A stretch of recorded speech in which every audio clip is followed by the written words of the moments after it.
जय श्री राम, जय श्री राम, जय श्री राम, जय श्री राम, जय श्री राम। हमारे और आप सबके लिए परम सौभाग्य का विषय है कि अयोध्या में जो निर्मित राम मंदिर है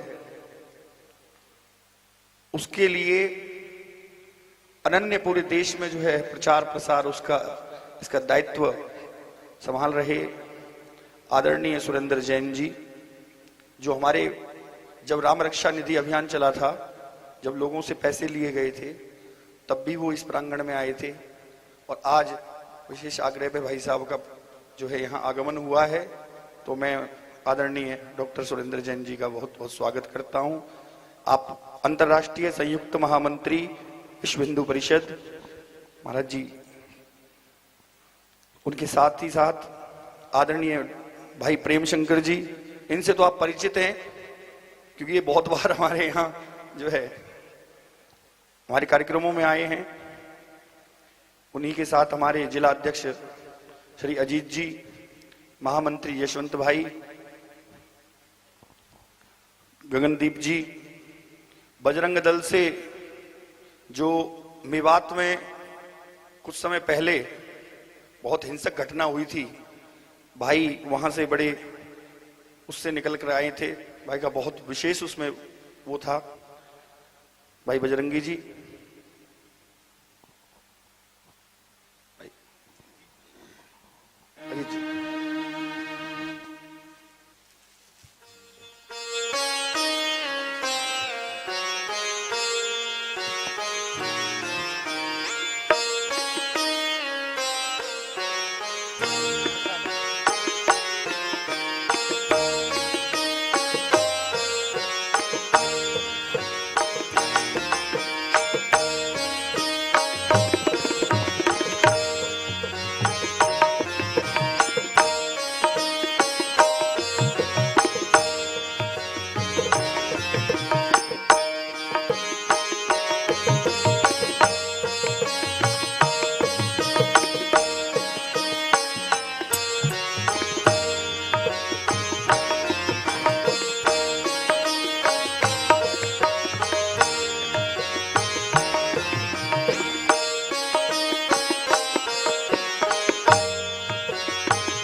माता संयोजिका की बहन हमारी इंदु राव,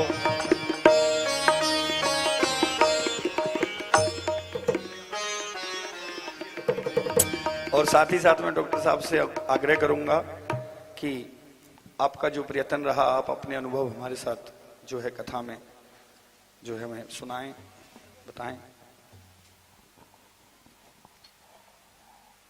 जय श्री राम, जय श्री राम। आओ बहन, आपको भूल रहे थे। मैंने कहा बहन के बिना कैसे हमारी उपस्थिति पूरी हो सकती है।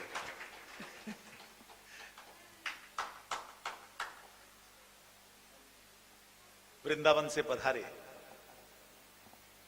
आचार्य ठाकुर जी महाराज, आपकी कथा का श्रवण करके अपने जीवन को धन्य करने के लिए यहां पर पधारे भाइयों और बहनों, राम से मिलने की तारीख तय हो गई है।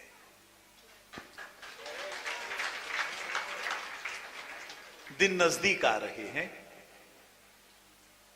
केवल 6 दिन बाकी रह गए। पूरी दुनिया इंतजार कर रही है,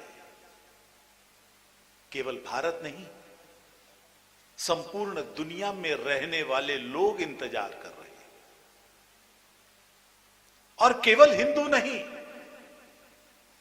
केवल राम भक्त नहीं, हर व्यक्ति को इंतजार है उस पल का जब अयोध्या के अंदर राम लला विराजमान होंगे, राम मंदिर के अंदर, अपने जन्म स्थल पर बनने वाले मंदिर के अंदर।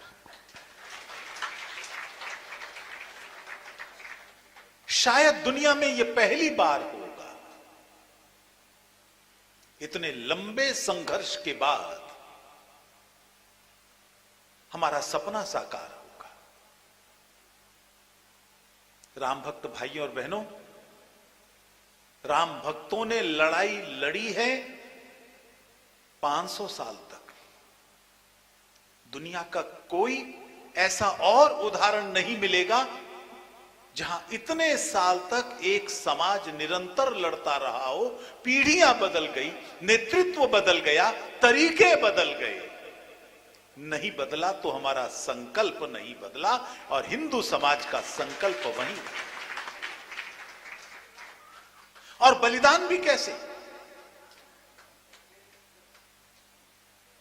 1528 में जब बाबर की सेना ने राम मंदिर को तोड़ा था, तो तोड़ना उसके लिए आसान नहीं था। 1 महीना संघर्ष हुआ। मैं उस संघर्ष को इसलिए याद दिलाता हूं, 76 लड़ाइयां लड़ी हैं, लेकिन सबसे बड़ी लड़ाई सबसे पहली बार ही लड़ी थी जब बाबर की सेना ने पवित्र राम मंदिर को ध्वस्त किया था। 1 महीना संघर्ष चला। 2 लाख लोगों ने उस समय बलिदान दिया था, और उन सब के बलिदान के बाद आनन फानन में जब वो बाबरी ढांचा बनाना चाहता था, उसे ईंटों के बीच में लगाने के लिए गारा चाहिए था। उसे गारा लाने के लिए सरयू नहीं जाना पड़ा, पानी नहीं लाना पड़ा। इतना रक्त बह चुका था अयोध्या की धरती पर कि वहां की मिट्टी ही गारा बन गई थी। वो रक्त से सनी हुई मिट्टी उन ईंटों के बीच में लगी थी। उनको तो जाना ही था, वो ढांचा हटना ही था, और वहां पर भव्य राम मंदिर बनना ही था। और हमारी इस पीढ़ी का सौभाग्य है, हमने लड़ा भी है और हमने विजय प्राप्त भी की है, और अपनी आंखों के सामने भव्य राम मंदिर में राम लला को विराजमान होते हुए देख भी रहे हैं।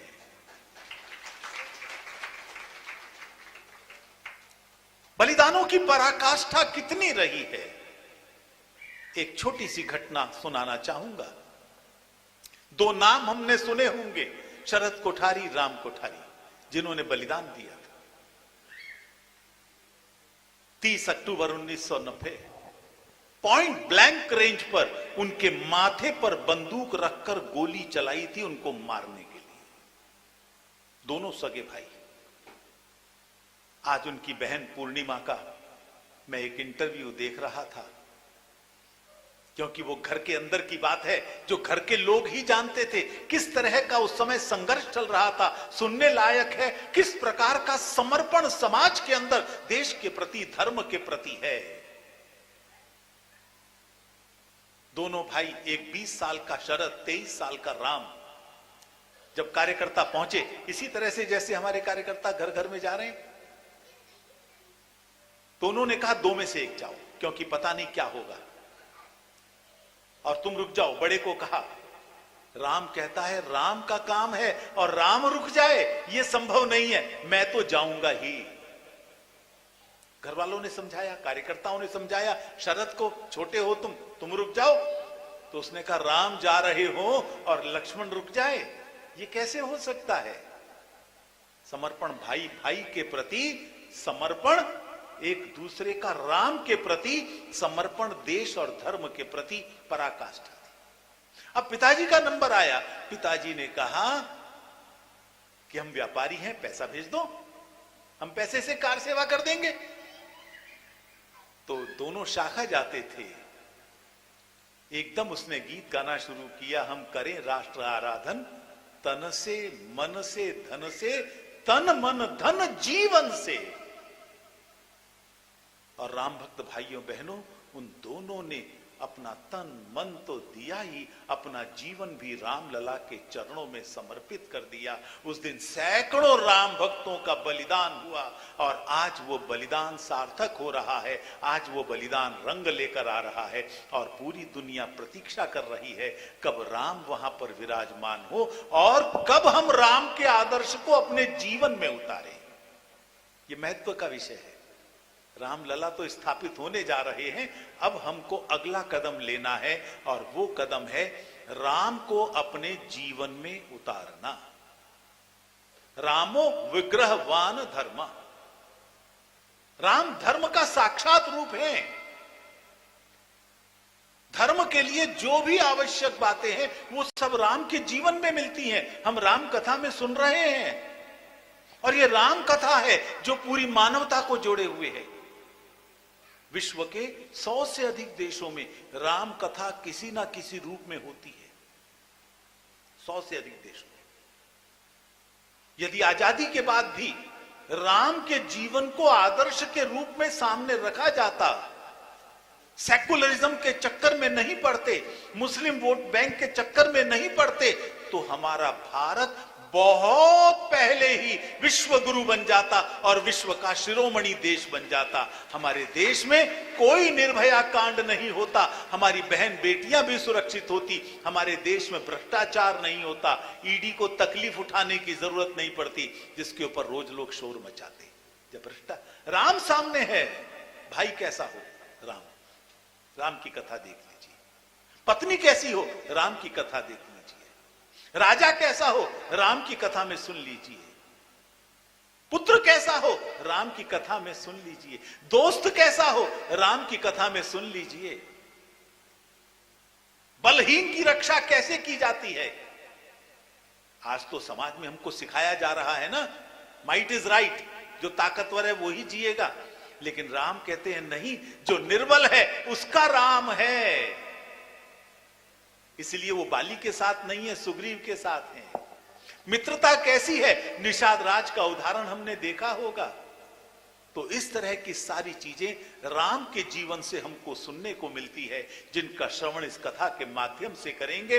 22 तारीख को अयोध्या में राम लला तो विराजमान हो ही रहे हैं। अब नंबर राम लला का अपने जीवन में लाने का है, जिससे भारत में हम राम राज्य ला सकें। भारत के अंदर फिर दोबारा से राम लला हम सबके जीवन के अंदर आ सकें, ये हम सबको इसके बाद में प्रयास करना है।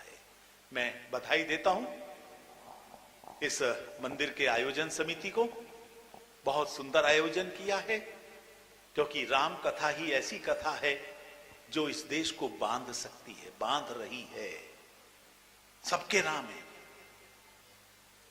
देश का सब व्यक्ति महसूस करता है, उत्तर से लेकर दक्षिण तक। चाहे कोई कुछ कह ले, हम सनातन को खत्म कर देंगे, हम हिंदू को खत्म कर देंगे, मंदिर ऐसे होते हैं, फलाना ऐसा होता है, ढिमका ऐसा होता है, चाहे कोई कुछ कह ले, राम को गाली देने वाले भी अयोध्या के शरण में पहुंच गए। उन्हें मालूम है ये अयोध्या जी है, इससे युद्ध नहीं किया जा सकता। जो युद्ध करेगा वो हार निश्चित है उसकी। इसीलिए इसका नाम अयोध्या, जिससे युद्ध ना किया जा सके। जो करेगा मुकी खाएगा। इसलिए सब राम के शरण में पहुंच रहे हैं और हम सब भी राम का शरणा ही ले, राम को अपने जीवन में उतारें। यही निवेदन करते हुए मैं अपनी वाणी को विश्राम करता हूं। बोलिए जय श्री राम। जय श्री राम। जय श्री राम।